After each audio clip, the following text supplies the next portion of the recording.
Praise the Lord. सबको जय मसीह की। फिर से प्रभु ने हमें इकट्ठा किया आज का ये समय के लिए। प्रभु ने अनुग्रह हमें हर रोज देता है। प्रभु के पवित्र वचन को हमें सुनने हैं और जो सच्चाई है उसके हमें जुड़ना भी है।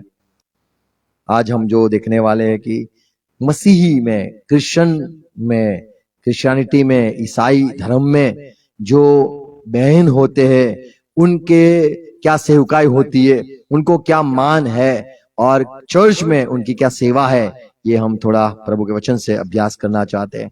आओ प्रार्थना करें। पिता यीशु मसीह के नाम में झुकते हैं। आज के दिन के लिए धन्यवाद, हर एक बातों के लिए धन्यवाद। आपके पवित्र जो वचन है उसके जरिए आप हमसे बात करते हो और जो आपके मन में सारा था और आप जो चाहते थे कि आपके लोग किस रीति से चले बढ़े और सेवकाई करें, ये हम आपके वचनों से जानना सीखना चाहते हैं। आप कैसे भले हो और आपके दिल में, आपके मन में और आपकी सीख क्या देते हो, ये हम प्रभु जानना चाहते हो। बहनों के लिए जो वचन है प्रभु हम सारे ढूंढने, सीखना, पढ़ना चाहते। हमसे बात करो, जुड़े हुए हर एक भाई बहनों को आशीष दो, सच्चाई से हर एक जुड़ जाए, पवित्र आत्मा हर एक पाले, यीशु मसीह के नाम में, आमीन। प्रेज़ लॉर्ड, हालेलुया, जय मसीह की। गुड मॉर्निंग सबको, प्रेज़ लॉर्ड। पहला करंथी 11 अध्याय 8-9 पद यदि पढ़े तो वहां पे लिखा है कि जो इंसान है, जो मनुष्य है वो क्यों पैदा हुआ है। 8-9 पद वचन, पहला करंथियो 11वां अध्याय 8वीं कलम हिंदी में। हाँ, पहला करंथियो 11वां पद 8वां पद, क्योंकि पुरुष स्त्री से नहीं हुआ परंतु स्त्री पुरुष से हुई है, और पुरुष स्त्री के लिए नहीं सिरजा गया परंतु स्त्री पुरुष के लिए सिरजी गई है। तो यहाँ पे हम ये पढ़ते हैं कि मनुष्य का क्यों पैदा किया गया। लिखा है कि उसके लिए प्रभु ने सहायकारी बनाई, और ये स्त्री को क्यों पैदा किया गया, तो यहाँ पे लिखा है कि वो पुरुष के लिए ही सिरज गई है, और इंसान को या पुरुष को स्त्री के लिए नहीं पर स्त्री को पुरुष के लिए बनाया गया है। ये हम यहाँ पे पढ़ते हैं। तो ये बाइबल में जो बहन है, स्त्री है, उसका जीवन में क्या रोल है या फिर उसका क्या काम है, बाइबल क्या सिखाता है। सारे धर्म यदि आप देखो तो बहनों को घूंघट में रहना होता है, या बहनों को जो उनकी काम होता है वो अलग होता है, भाइयों का काम अलग होता है। लोग शायद समझते हैं, सिखाते हैं कि भाई बहनों को घर में रहना है और पुरुषों को बाहर काम करने जाना है। सारे धर्म में अलग अलग बातें हैं। बहनों तो अपने मुंह भी नहीं दिखा सकते हैं, भाई तो आराम से घूम सकते हैं। बाइबल मसीही या फिर क्रिश्चियनिटी में क्या बहनों का काम है या उनका जीवन कैसे होना चाहिए और उनका क्या सेवका है, और मसीही परिवार में या परमेश्वर के जो मंडली है या परमेश्वर के जो सारे लोग हैं, उसका बड़ा राज्य है, उसमें बहनों का क्या योगदान है।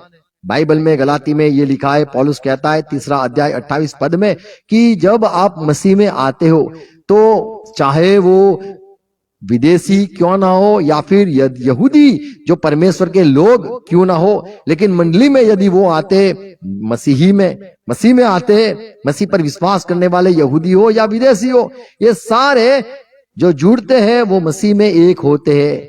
कोई बड़ा कोई छोटा नहीं, कोई पवित्र कोई पापी, ऐसा नहीं होता है। कोई ऊंचा कोई नीचा नहीं होता है। स्त्री हो या पुरुष हो, दास हो या अमीर आदमी हो, सारे मसीह में यीशु के बच्चे, परमेश्वर के बच्चे ही उनको गिना जाता है। 28 पद में लिखा है, गलातियों की पत्र 3 अध्याय 28वां पद, अब न कोई यहूदी रहा और न यूनानी, न कोई दास न स्वतंत्र, न कोई नर न नारी, क्योंकि तुम सब मसीह में एक हो। तो यहाँ पे लिखा है न रहा, वो उसे पवित्र यहूदी मत मानो। आप विदेशी में से, आप अन्य जाति में से मसीह में आए तो आप वो पाक जो यहूदी है उस समान हो गए।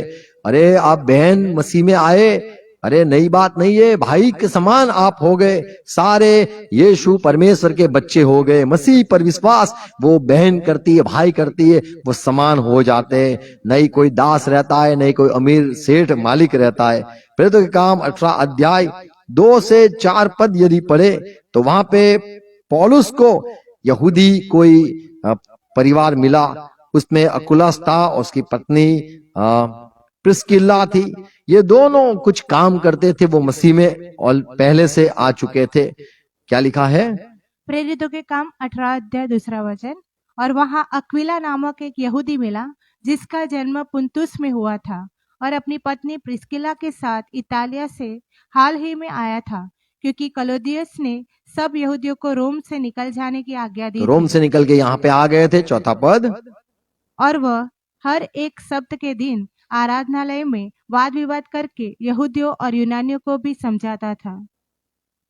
और क्या काम करते थे, उनका धंधा क्या था? यहाँ पे लिखा है, 3रा पद है। हाँ। हिंदी में 3रा, इंग्लिश में तो 4था पद है, पर हिंदी में और उसका और उनका एक ही व्यापार था, एक ही, पौलुस का एक ही व्यापार था। क्या बना रहे थे? इसलिए वह उनके साथ रहा और वे काम करने लगे और उनका व्यापार तंबू बनाने का था। तंबू बनाने का व्यापार था। तो ये व्यापारी लोग, तो बहन भी व्यापार करती थी, वो शौहर था उसका पुरुष, वो भी व्यापार करता था।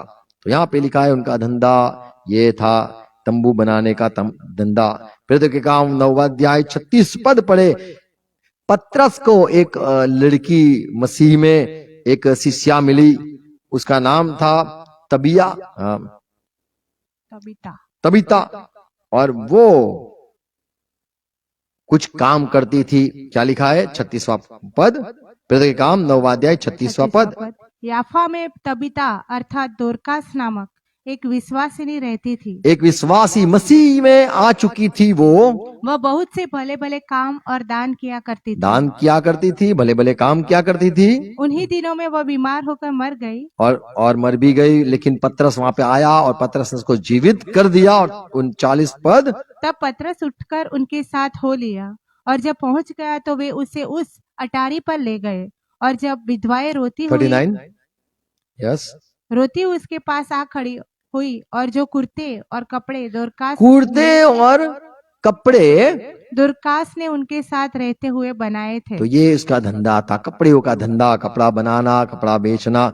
ये हम देखते तंबू में बड़े जो घर पहले नहीं हुआ करते थे, तंबू में रहा करते थे, तंबू बनाते थे। और जब उनका यहूदियों का त्योहार हो तो वो तंबू भी बेचते थे।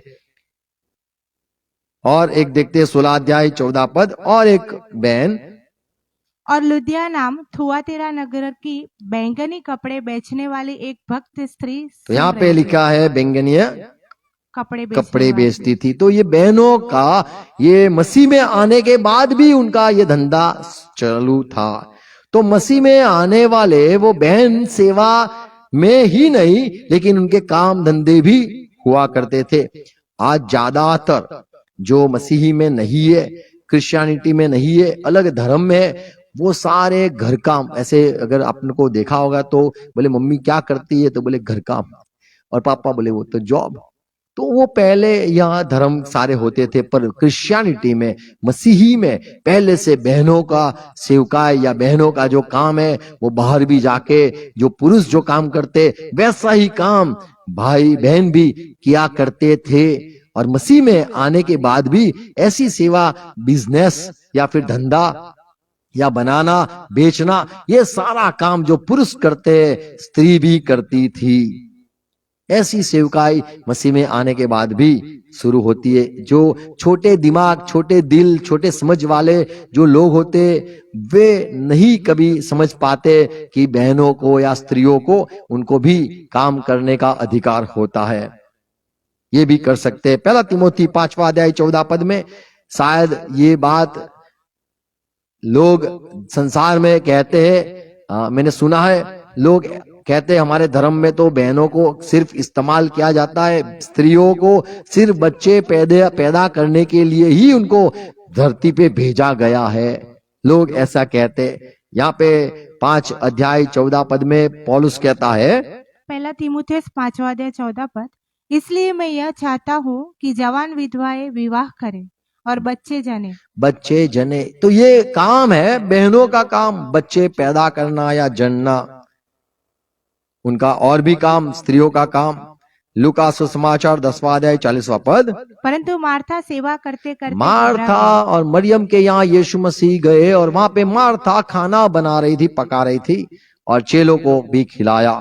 तो यहाँ पे हम देखते बहनों का सेवकाई, वो यीशु के चेले क्या क्या सेवा करते थे, ये बात मैं कहना चाहता हूँ। बच्चे पैदा करने का उनकी सेवकाई है, उनको खाना बनाने की सेवकाई है, बाहर जाके उनको धंधा करने की भी सेवकाई है। पुराने नियम में, पुराने समय में यदि देखे निर्गमन 2:16 या फिर उत्पत्ति 24:14, वहां पे इसहाक के लिए जब अब्राहम ने भेजा अपने चाकर को, दास को, और कहा कि तू जाके सारा जो मेरी पत्नी है उसके घर पे जाना, वहां पे से मेरे बेटे के लिए वहां से बेटी को चुन के उसकी शादी करवाने के लिए लड़की लेके आना। और ये चाकर जब जाता है तो वहां पे रिबका को देखता है और वो पानी भरने के लिए आई थी। उत्पत्ति 2:16 पढ़े या फिर यूहन्ना 4:7 में पढ़े तो एक नारी वहां पानी भरने के लिए आती है। यहाँ निर्गमन की किताब 2:16 में देखते हैं कि मूसा जब मिद्यान में गया, वहां पे 7 लड़कियां थी जो पानी के लिए आई थी, पानी भरने के लिए और पीने के लिए, और अपने जो भेड़ थे उनको पानी देने के लिए ये आई थी। तो पानी भरना ये बहनों का काम लगता है, पर भाई भी करते हैं, भाइयों ने भी कुआं खोदे हैं और ये पानी भरने की सेवा ये बहनों की। नीति वचन 31 अध्याय 15 पद। वह रात ही को उठ बैठती है, वो जल्दी उठ जाती है और अपने घराने को भोजन खिलाती है, घरानों को भोजन खिलाने की सेवकाई बहनों की सेवकाई है। और अपनी दासियों को अलग अलग काम देती है। तो जैसे मैनेजर होता है बड़ा, ऐसे सबको बुला के बोले तुझे ये करना है, तुझे वो करना है, तो सेठानी जैसा काम भी बहनों का है। वो सिर्फ घर पे सो जाने का, सोए रहने का नहीं, पर बहनों का ये सेवा हम देखते, जल्दी उठकर खाना बनाना, पूरे परिवार का खाना बनाना, सब बड़ा एक पुरुष हो ऐसी सेवकाई यहाँ बाइबल में बहनों के लिए सेवकाई दिखाई दी है।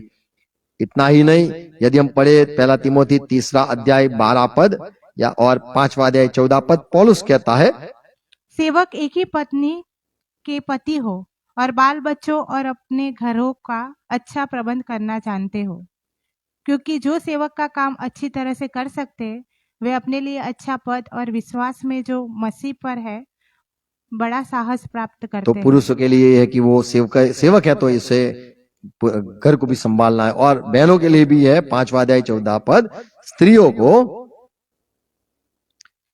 1 तिमोथी 5:14। इसलिए मैं यह चाहता हूँ मैं क्या चाहता हूँ, जवान विधवाएं विवाह करें और बच्चे जने और घर बार संभाले। घर को संभालना ये बहनों की, स्त्रियों की जवाबदारी और वो भी उनकी सेवकाई है। ऐसा नहीं है कि नई बहनों का ये सेवा है, भाइयों की ये सेवा है। ये मैं इसीलिए बता रहा हूं जिससे जो क्रिश्चियन लोग हैं, हम मसीही लोग हैं, हम ये बात को सीखना है कि बहनों को भी वो सब कुछ कर सकते हैं, घर को संभालना उनके हाथ में है। जो छोटी सोच वाले जो लोग हैं वो अपनी औरतों को नीचे रखते हैं, लेकिन जो बाइबल के लोग हैं वो समझते कि भाई हो या बहन हो वो परमेश्वर की नजरों में एक ही है। 2 तिमोथी 1 अध्याय 5वां पद। और मुझे तेरे उस निष्कपट विश्वास की सुधि आती है जो पहले तेरी नानी लुईस और तेरी माता लुईस, तिमोथी, तेरी जो नानी थी लुईस और तेरी माँ थी यूनिके में थी। यूनिक क्या? यूनिके दोनों में थी। तेरी माँ और तेरी नानी दोनों मसीह में, परमेश्वर में बड़े अच्छे चलते थे, विश्वास में भी बड़े बड़े काम भी किए हैं। उनकी बात, उनका सीख वो सब मुझे याद है। तो बच्चों को सिखाना ये मम्मी का, यहाँ पे स्त्रियों का भी काम दिखाई देता है। तीतस 2 और 4 और देखते हैं कि अपने शौहर जो है, हस्बैंड है, उसको प्यार करना। 1 कुरिन्थी 7वां अध्याय 34वां पद। 1 कुरिन्थी 7वां अध्याय 34वां पद। हाँ, जो शादी करते हैं उसको, अपने हस्बैंड को, अपने जो पति है उसको मान देना है, उसका सुनना भी है और उसे खुश भी रखना है। विवाहिता और जो अविवाहिता में विवाहिता है वो क्या है? भेद है। अविवाहिता प्रभु की चिंता में रहती है कि वह देह और आत्मा दोनों में पवित्र हो, परंतु विवाहिता जो विवाहिता है वो क्या करती है? संसार की चिंता में रहती है कि अपने पति को प्रसन्न तो रखे। पति को प्रसन्न करना ये भी एक सेवकाई है और ये भी उनका काम है। शायद लगे कि पूरे संसार में ऐसा ही तो चलता है, नहीं, लेकिन मसीह में जब हम आते तो प्यार करना अपने घर को, ये बाइबल सिखाता है। पहला तिमोथी 5वां अध्याय 10वां पद में लिखा है, बहनों का ये भी बड़ी सेवकाई है कि संतों की सेवा करना।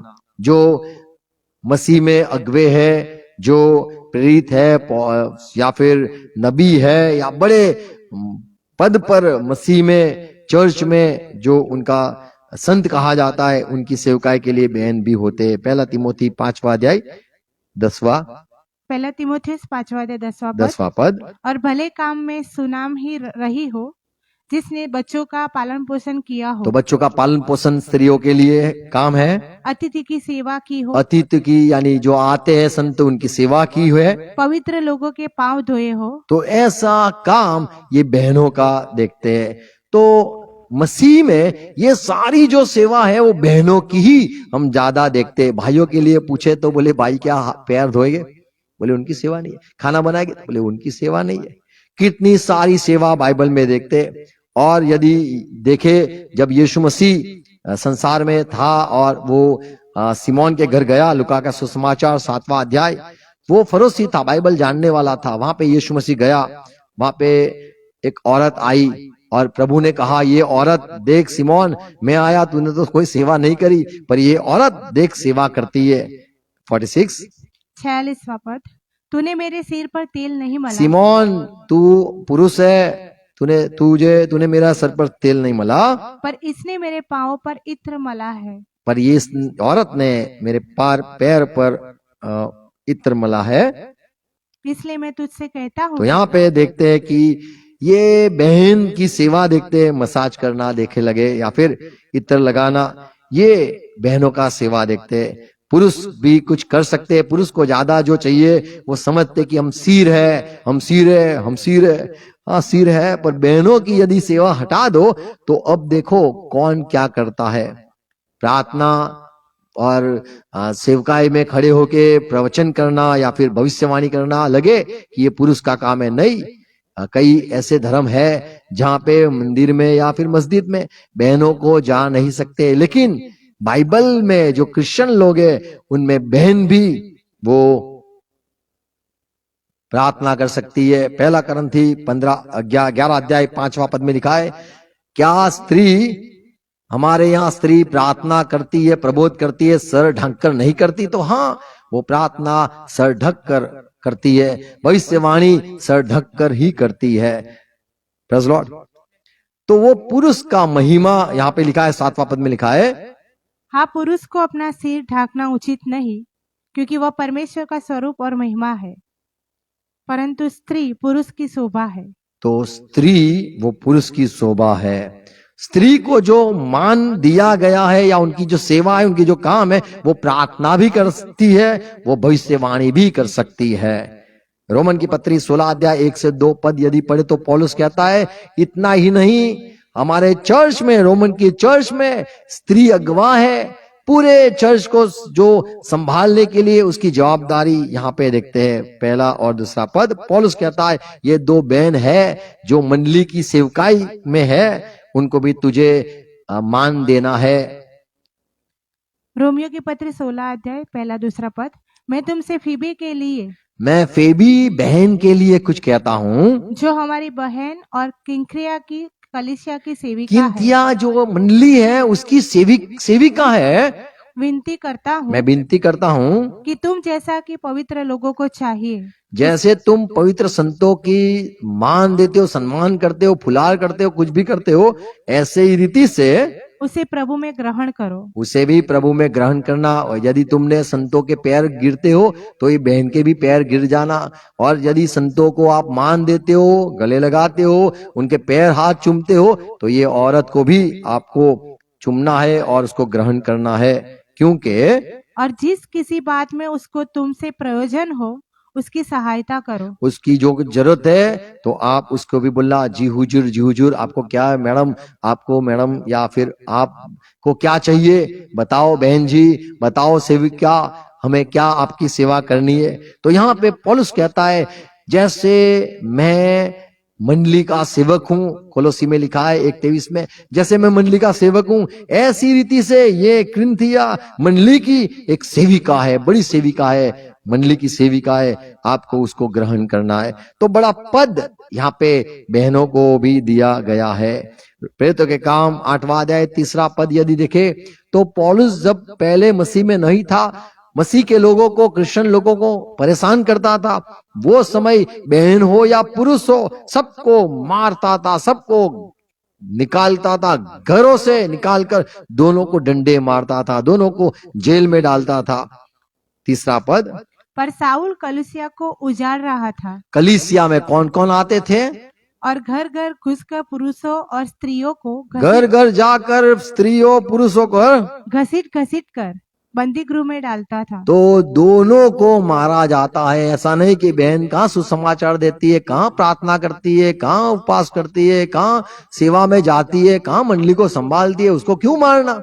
नहीं, पहले के जो मसीह में, क्रिश्चियन में बहन जो स्त्रियां थी वो भी पुरुष के समान ऐसा काम करती थी। इसीलिए पौलुस को दोनों पर गुस्सा था, सिर्फ पुरुष पर नहीं, स्त्रियों पर भी गुस्सा था कि ये लोग भी बड़ी सेवा करते हैं। तो उनको भी मारा गया है। स्त्री भी शहीद हो गई है। फिर तो फिलिपी के पत्री 4 अध्याय उसका 3 पद, हे सच्चे सहकर्मी, पौलुस कहता है, मेरे संगी, तुझसे भी विनती करता हूँ मैं तुझसे विनती करता हूँ कि तू उन स्त्रियों की सहायता कर, ये स्त्री जो मैंने बताया उसकी सहायता करना, क्योंकि उन्होंने मेरे साथ सुसमाचार फैलाने में। तो पौलुस कहता है, मैं सुसमाचार के लिए गया, वो बहन भी हमारे साथ संगति में, टोली में थे, उनको याद रखना, उनके नाम भी जीवन के पुस्तक में लिखे गए। आज कई धर्म में स्त्रियों स्वर्ग में जाती ही नहीं है, उनके में आत्मा नहीं होते, ऐसे लोग सिखाते। स्त्रियों का कोई स्थान नहीं होता है, काला लीला हरा लाल घूंघट पहन के वो लोग घूमते रहते पूरी जीवन। पर मसीह में क्रिश्चियन बन जाते हो तो घूंघट फेंक देते हैं और पूरा जैसे पुरुष होता है वैसे ही बहनों को भी मान सम्मान मिलता है, उनका भी नाम स्वर्ग में लिखा जाता है। Praise Lord. 4 अध्याय 3 पद, हे सच्चे सहकर्मी, मैं तुझसे विनती करता हूँ कि तू उन स्त्रियों की सहायता कर, क्योंकि उन्होंने मेरे साथ सुसमाचार फैलाने में क्लेमेंस और मेरे अन्य सहकर्मियों समेत परिश्रम किया, जिनके नाम जीवन की पुस्तक में लिखे हुए हैं। तो बाइबल में लिखा है, जो यीशु पर विश्वास करता है, जो ग्रहण करता है, परमेश्वर के बेटे बच्चे हो जाते हैं। तो ये जो विश्वासी है उनके भी नाम वो परमेश्वर के जीवन की पुस्तक में लिखे हुए हैं। प्रेरितों के काम 21वां अध्याय 8वां पद यदि देखे, दूसरे दिन हम वहां से चलकर कैसरिया में आए। हाँ, और फिलिपुस सुसमाचार प्रचारक के घर में फिलिप की घर गए। फिलिप जो था प्रचारक, उसकी 7 बेटियां थी। क्या है? और 4 बेटियां थी, माफ करो। सातों में से एक, 7। और फिलिपुस सुसमाचार प्रचारक के घर में जो 7 में से एक था, जाकर उसके यहाँ रहे। उसकी 4 कुंवारी पुत्रियां थी जो भविष्यवाणी करती थी। तो जैसे 6 अध्याय प्रेरितों के काम में लिखा है कि 7 इंसान को ढूंढ लो, पतरस ने कहा, जो खाना पीरोसे, उसमें से एक फिलिप भी था, उसकी 4 लड़कियां थी। वो 9वां पद, उसकी 4 कुंवारी पुत्रियां थी जो भविष्यवाणी करती थी। तो स्त्री भविष्यवाणी भी कर सकती है, चिल्ला चिल्ला कर प्रचार भी कर सकती है, ऐसा हम देखते हैं, और भविष्यवाणी भी कर सकती है। पुराने नियम में यदि देखे, निर्गमन 15 अध्याय 20वां पद में मरियम एक प्रबोधिका थी। जैसे हारून एक नबी था, ऐसे ही आप दूसरे धर्म में देखो, कोई भी धर्म देख लो, उसमें कभी भी स्त्री का उल्लेख नहीं है जो भविष्यवाणी की हो, लेकिन बाइबल में बहन को भी, स्त्रियों को भविष्यवाणी का दान मिलता है और वो भी प्रचार करते हैं। आप कोई भी धर्म देख लो, उसमें कभी स्त्रियों को जज बनाते नहीं है, न्यायाधीश नहीं बनाते, लेकिन न्यायाधीश की किताब 4 अध्याय 4 पद पढ़ो तो एक दबोरा करके एक नबी थी, भविष्यवक्ता थी, उसने इज़राइल का न्याय किया है। 4 पद, न्यायों की किताब न्याय 4 की किताब। उस समय लप्पीदोत की स्त्री दबोरा जो दबोरा, नबिया थी, दबोरा, हाँ, जो नबिया थी, तो यहां पे देखते ये जो दबोरा है वो शादीशुदा है।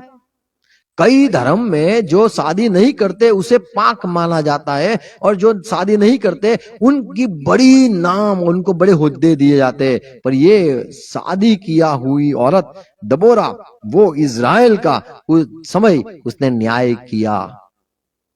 Praise Lord. तो शादी करने वाले, शादी वाले भी वो, उनको भविष्य वक्ता उनको माना गया है या चुना गया है। परमेश्वर ऐसे बहनों को ये भी सेवा देते हैं। यशाया किताब 8वां अध्याय 3 पद, यशाया बड़ा नबी था, उसको कहा गया जाके एक भविष्य वक्ता जो है, वक्ती है, भविष्य वक्ती,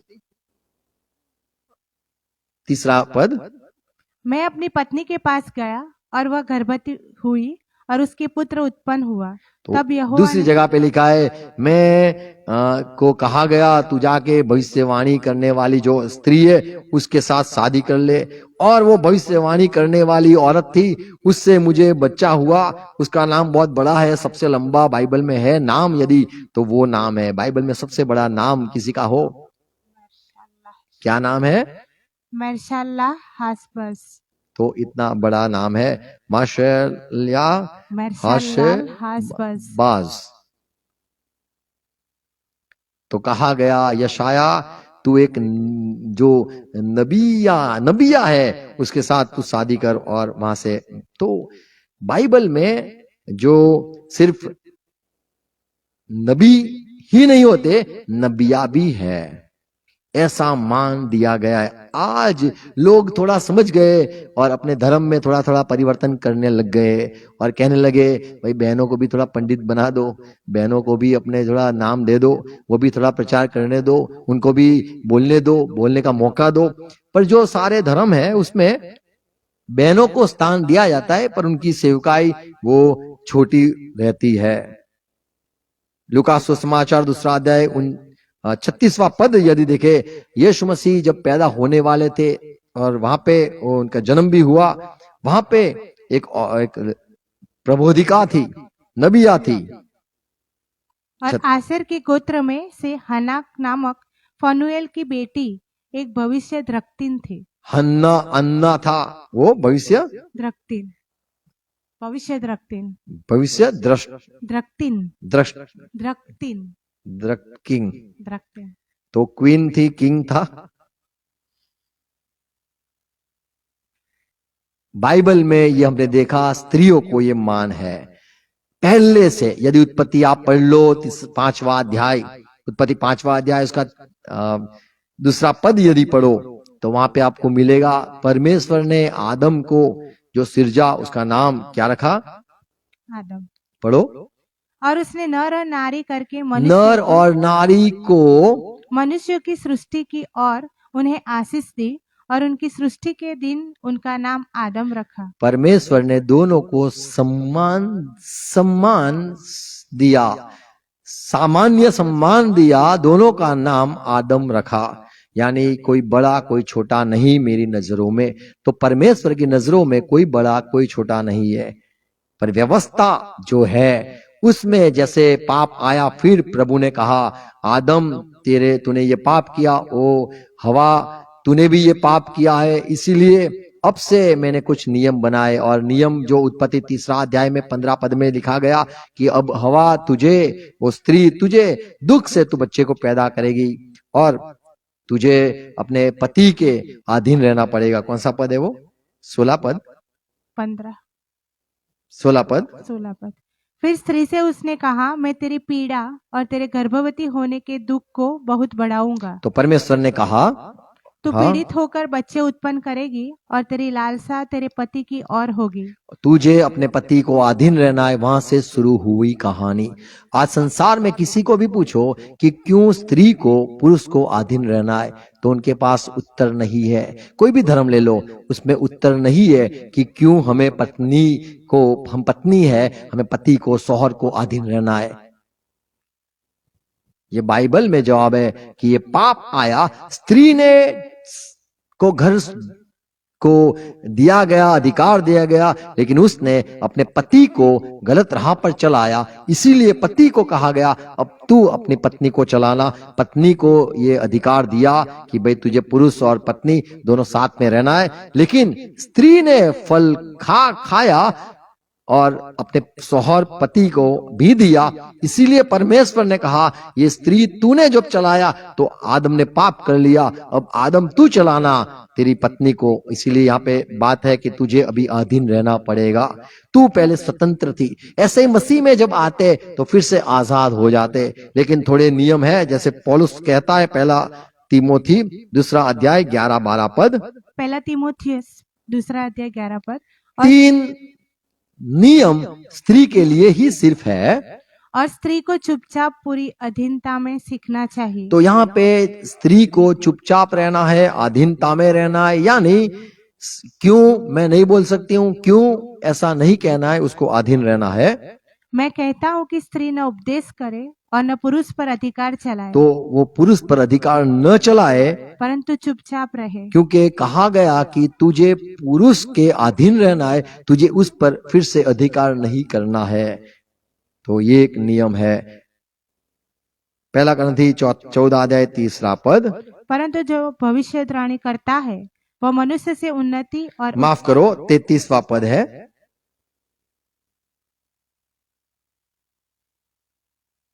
14 अध्याय 33 पद, क्योंकि परमेश्वर गड़बड़ी का परमेश्वर नहीं। 34 पद, स्त्री या कलीसिया की सभा में चुप रहे, हाँ, क्योंकि उन्हें बात करने की अनुमति नहीं। क्यों अनुमति नहीं दी गई है, उसका कारण बताता है। ऐसे नहीं पौलुस कहता है कि वो स्त्रियां, तुम्हें तो कुछ बोलना आता नहीं है, तुम तो बुद्धू हो, तुम तो जूती हो, तुम्हारी तो अक्ल घुटनों में है। ये सारी बात पौलुस नहीं कहता है, कारण बताता है कि क्यों तुम्हें शांत रहना है, क्यों अधीन रहना है। पढ़ो, फिर से पढ़। स्त्रियां कलीसिया की सभा में चुप रहे, क्यों चुप रहे, उसका कारण बताता है। क्योंकि उन्हें बात करने की अनुमति नहीं। क्यों बात कर नहीं सकते हैं, परंतु अधीन रहने की आज्ञा है। उनको अधीन रहने की आज्ञा है। इसीलिए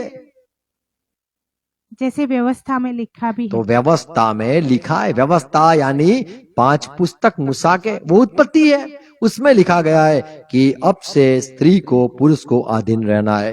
तो 3 नियम आए। स्त्री को इतना है कि वो कलीसिया में जो मुखिया है वो नहीं हो सकती, लेकिन किसी को अधीन रह सकती है।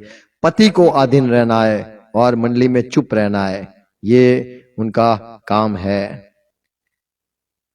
बाइबल में एक बात और लिखी है, यदि हम पढ़े पहला करंथी 11 अध्याय उसका 11 पद, पहला करंथी 11 अध्याय 11 पद, तो भी प्रभु में न तो स्त्री बिना पुरुष और न पुरुष बिना स्त्री के है। तो जितने भी नबी आए पुरुष आए, जितने भी प्रेरित आए पुरुष आए, जितने भी परमेश्वर के बड़े बड़े दास हुए, मूसा हुआ, शमूएल हुआ, ये सारे जो बच्चे हुए वो स्त्रियों के जरिए ही हुए हैं।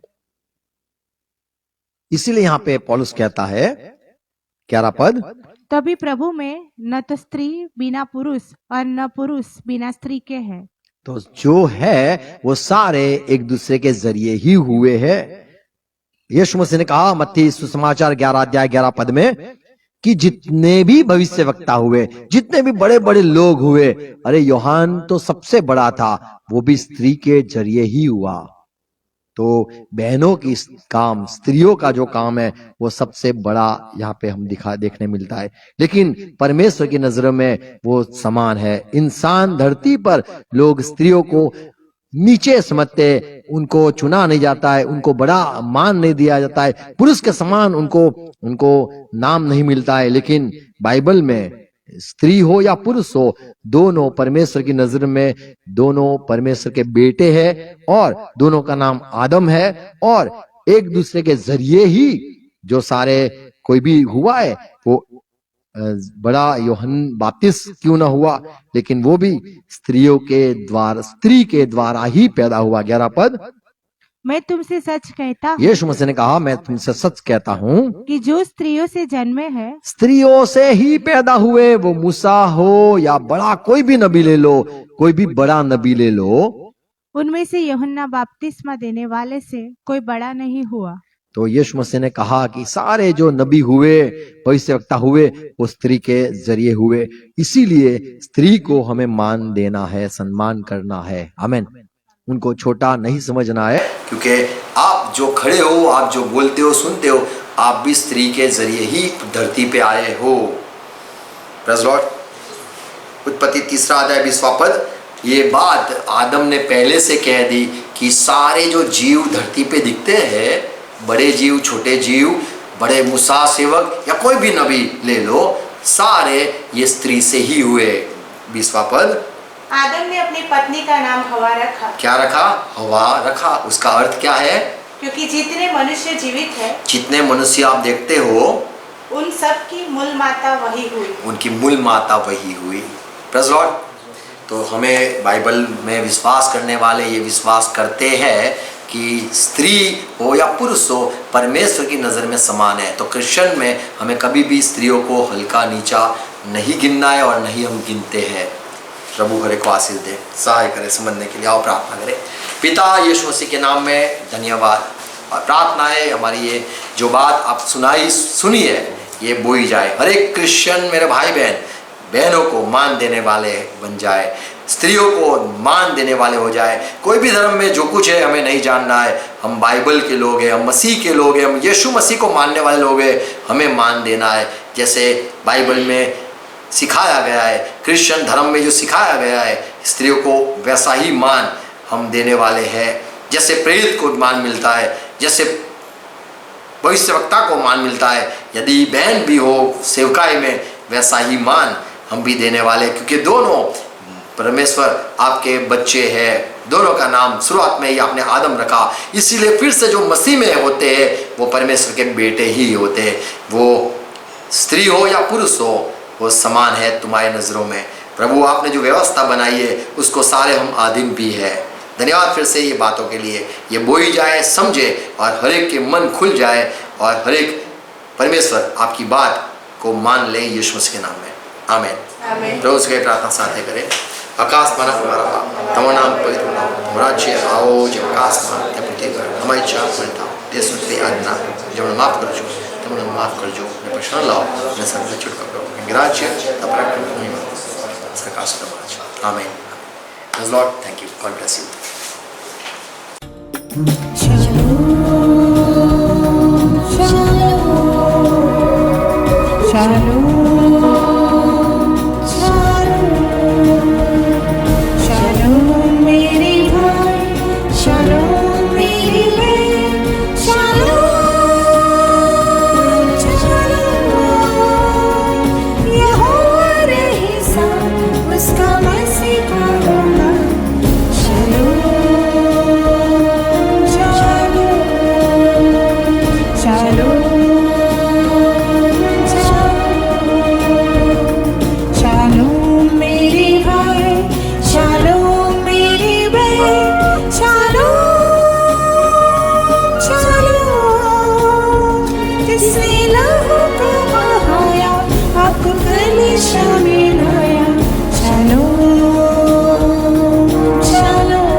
लिखा